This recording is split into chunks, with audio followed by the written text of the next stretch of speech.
chef? And I ain't in training, bitches. Oh, shit. This would be our garlic house. This shit is gonna make the house smell good. We're gonna roast that up. Here you have make a prep your party garlic work. with the top cut off with a little olive oil and salt and pepper. We will then place it in the oven for about 45 minutes to an hour and roast that bitch to perfection. Oh shit, time out. Let me make sure I get this shit right. But Roll remember cut. later. She didn't get it. Cut the top off. But anyway. Cut the bottom off. Yeah. Make a nice slit on the side. Yeah, but that's the whole thing. We bring our knife in. Renovation. She has to do a renovation with the money. Roll it around, roll it around. And boom! Cut out the innards. Just like What kind that. of cut is it? A roll cut. A roll cut. Then you can just chop it up nice. You're boiling over here, chef. Alright, turn it down and shut the lid off. Shut the lid off? So you're always multitasking in the kitchen. Yeah. And saying the right thing. Yeah.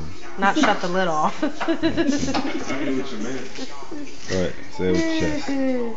This would be a julienne cut. Oh, it's a julienne cut? Julienne So cut. you do a roll cut and then you switch to a julienne cut. There you go, and then you're gonna dice it. Oh, okay. We're gonna get nice diced. These green peppers are going to go into our potato salad. That's what's up. What you making though? Potato salad. Potato salad. That's a lot of stuff that goes into a potato salad. Green peppers? I mean, the way you're dicing them and roll cutting them. We got 10 pounds of potatoes. Oh, right. Right, so you can cook in bulk and you can cook for just separate people. Yes, I can. That is a skill to be had to learn how to cook in numbers, up or down. Most people can't do that. I feel you. My mother being one of them. Oh, My mother-in-law being another. That's a bad first shout out. Nope, it's a great shout out to both of them because they're both great women that I've learned so much from. That's a good shout out right there. Boom. You like that one, didn't you? She cuts the fuck out of it. Right, real talk. Without crying. No crying involved. Well, How do you do it without crying? I don't know. Usually they don't bother me, but sometimes they do. What is it in the onion that makes you cry? It's gas. Oh, okay. It's the gas that is released Uh-huh. when you cut an onion. The gas releases and it irritates your eyes. So what I do is I cut the top off to create a flat surface. Boom. Cut through the center, through the root end, leaving the end intact. Peel the skin off. If it would have The stayed minute in you there. open it, that's gonna. Then what you can do is hold it here.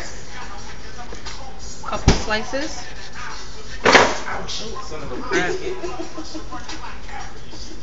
This one's smaller, so you don't need to cut it. And you just take the tip of the knife and you follow along It does not work. the curvature of the onion.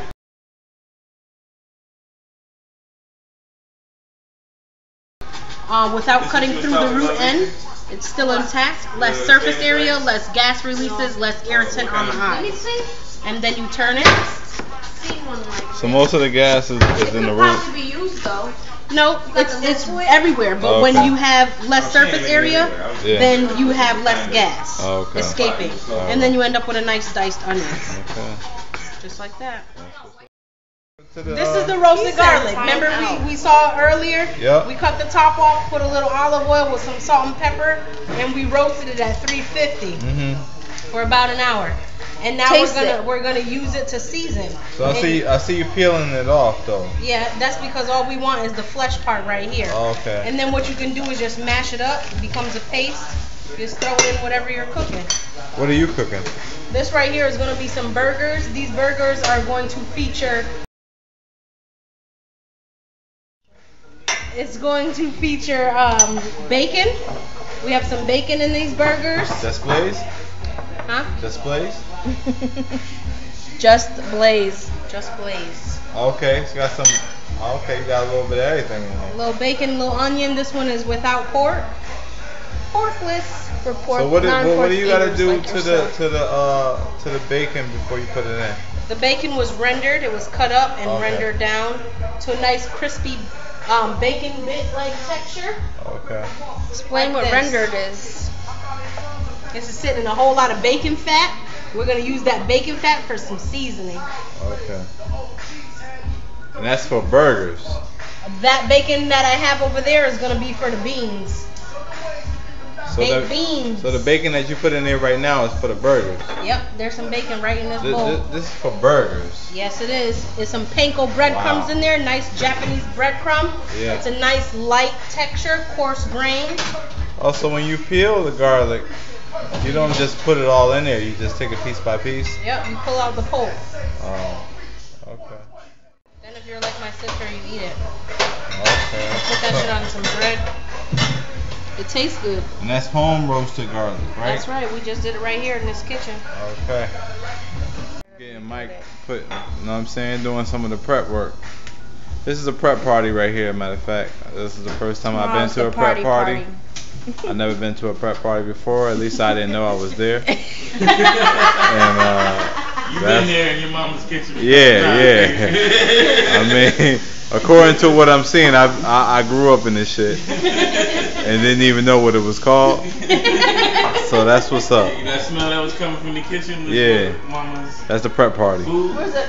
And that little. There's always some of this at the prep party, man. Alcohol. That's how I know I was there. This is cooking, man. Ain't no party without no peanuts. Happy birthday, Michael.